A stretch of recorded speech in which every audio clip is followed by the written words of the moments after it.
자, 여러분 먼저 내일부터 데이트레이딩 눌림목 매매가 교육이 시작됩니다. 2달 동안 저랑 같이 오전에 매매하는 거니까 아래 댓글을 참고하셔서 교육 신청하면 좋을 것 같습니다. 제가 다소 충격적인 기사 하나를 가져올게요. 그리고 지금 상황을 제가 간단하게 정리하겠습니다. 자, 조선일보 기사에서 이런 기사가 눈에 띄더라고요. 은행들이 이자 장사로 성과급 잔치를 이어가고 있다. 이런 이야기가 나오고 있습니다. 그래서 작년 3분기까지 KB, 그리고 신한하나, 우리, 농협 등 5대 은행의 순이익만 11조 7천억 원에 달한다.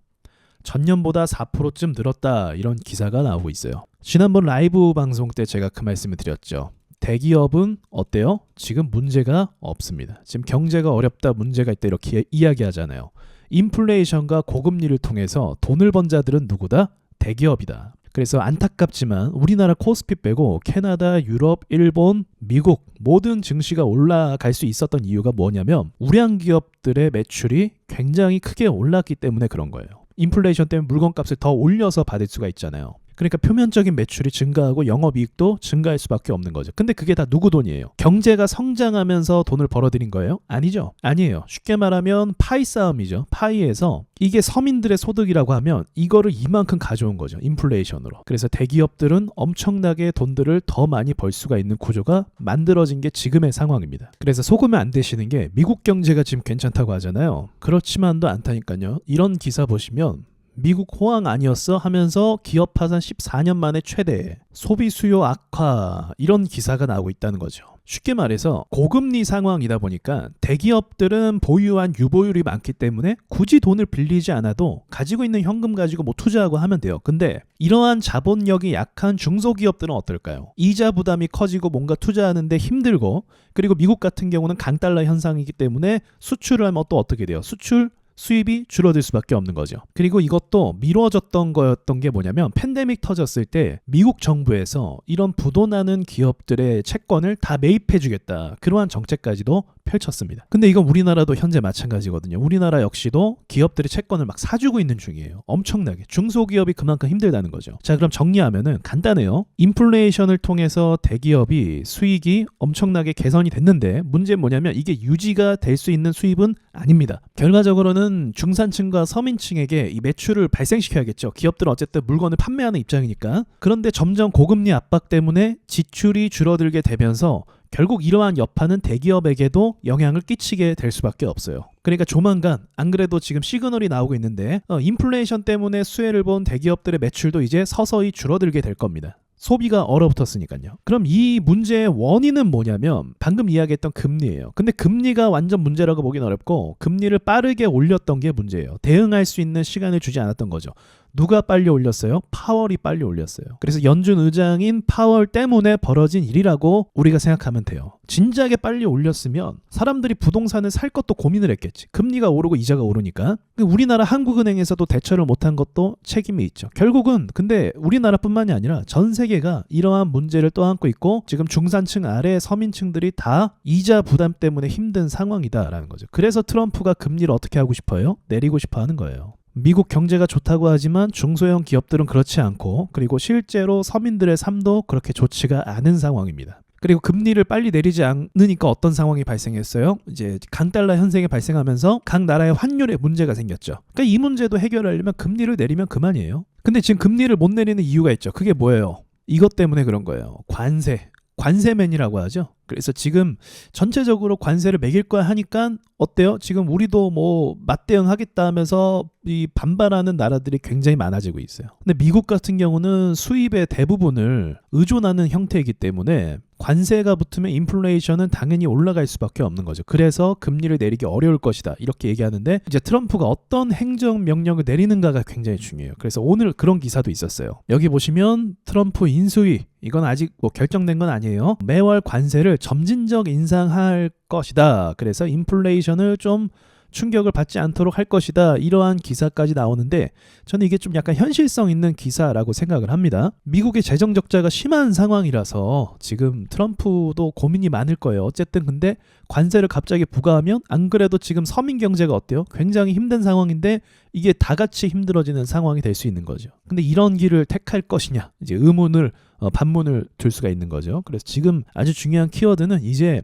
좀 사면초가요. 많은 사람들이 고금리를 통해서 굉장히 고통받고 있고 우리나라도 마찬가지예요. 그래서 한국은행에서도 이번에 1월에 금리 내립니다. 그래서 우리나라 은행 이자는 좀 줄어들 예정이에요. 그래서 내수가 그렇게 되면 좀 살아날 수도 있습니다. 그러니까 여러분이 체크하셔야 될 건 앞으로 이제 금리, 트럼프가 진짜 금리를 어떻게 내릴 것이냐. 지금 연준이 올해 2회 이상 내릴 것으로 이제 계획을 하고 있는데 이것도 무산될 가능성이 있다 그렇게 얘기하지만 내릴 가능성이 일단 높습니다. 그리고 또 그걸 기억하셔야 돼요. 이런 건 계획인데 금리 같은 경우는 계획대로 하지는 않습니다. 이게 어떤 사건이 터질 때 금리를 확 내리거나 또 확 올리거나 이런 상황이 나요. 그러니까 우린 금리 올릴 거야 했는데 갑자기 문제가 발생했어요. 그럼 금리를 확 올릴 수밖에 없는 거예요.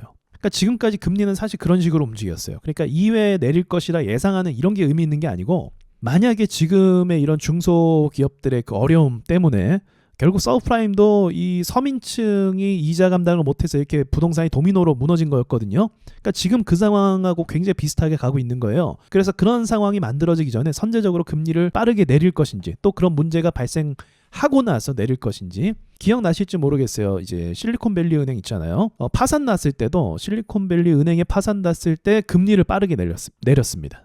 그러니까 문제가 터지니까 연쇄 부도가 날 수도 있을 거 우려해서 금리를 빨리 내린다는 거죠. 그런 것처럼 어떤 사건이 터지면 또 이걸 빨리 대응하려고 하는 그런 것들이 생긴단 말이에요. 그래서 이런 정치적인 것을 예상하는 게 의미가 없어요. 그냥 우리는 현재 어떤 문제 때문에 이렇게 되는지를 아는 게 중요한 거고 정치적인 거는 또 이제 어떤 식으로 풀어갈지 절대 알 수가 없는 부분이고 예상은 할 수 있겠지만 근데 예상에도 거의 틀리는 게 사실 대부분이에요. 과거에 러시아 우크라이나 전쟁도 안 난다고 했던 의견과 입장이 100%였습니다. 100% 전쟁 안 난다라고 전문가들이 다 얘기했어요. 그러니까 모른다는 거죠. 이런 게 지금 미국하고 중국하고 또 이런 무역 전쟁 중에 있기 때문에 어떤 식으로 이제 그 공이 틀지 모른단 말이에요.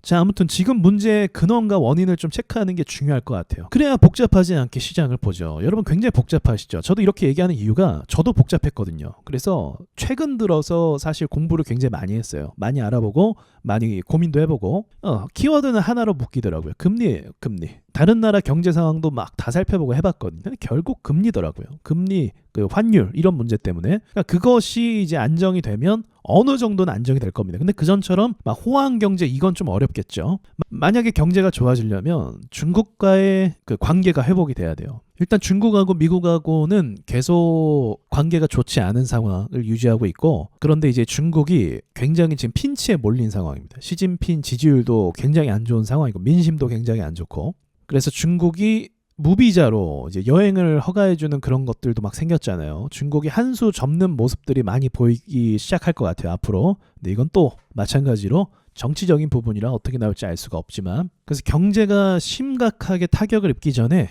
금리 문제가 해결이 된다면 좀 좋겠어요. 사실 지금도 엄청난 타격을 입고 있는 중이고 현재 굉장히 힘들거든요. 내수 시장도 예전과 확실히 달라요. 몇 개월 전하고 확실히 다릅니다. 그래서 이 부분이 빨리 해결이 됐으면 좋겠어요. 지금 트럼프 때문에 금리 인상이 안 될 것 같다. 이런 압박 때문에 시장도 사실 좀 부정적인 반응을 하고 있잖아요. 미국 시장이. 그러니까 우리가 이 포인트를 중요하게 보고 지켜봤으면 좋겠어요. 제 예상은 트럼프가 일단 당선이 되고 나서 당선되자마자 뭐 심각한 어떤 조치로 막 경제나 주식이나 막 흔들리면 그것도 좀 문제가 있지 않겠어요? 그래서 어느 정도 이제 아까 그 점진적으로 뭔가 진행하는 것처럼 차근차근 진행할 것 같아요. 우리나라 그 방위비도 주한미군 말하는 거죠. 그 방위비도 천천히 올렸어요. 막상 이렇게 막 너네 뭐 방위비 올려라 했는데 막상은 이제 물가 상승률만큼 올라간 부분이 있습니다. 그러니까 트럼프 특징 중에 하나가 겁을 잘 주는 좀 스타일이 있거든요. 그것도 오버하고 그래서 좀 그런 것 때문에 선제적으로 시장이 좀 예민하게 반응한 거 아니냐 그렇게 생각해 볼 수도 있는 거죠. 자, 여러분 힘드신데 좀 제가 이렇게 얘기하는 이유가 여러분 힘드신데 복잡하잖아요. 막 정신없고 뭐가 뭐다 하면서 막 요즘에 위기론도 많이 나오고, 저는 뭐 증시는 한 방에 무너질 거라고 생각하지 않아요. 미국 증시 같은 경우는 추세가 일단 우상향이었기 때문에 보합 기간은 어느 정도 줄 거예요. 무너진다 할지라도. 그래서 걱정할 필요는 없다고 보는데, 요즘에 워낙 힘들고 문제가 많고 하다 보니까 좀 혼란스럽단 말이에요. 정치도 그런 것 같고. 근데 제가 이 키워드를 그래서 여러분께 말씀드리는 거예요. 좀 정리를 하시면 이것만 보면 되잖아요. 자, 여기까지 말씀드리고 마치겠습니다. 좋은 저녁 되세요.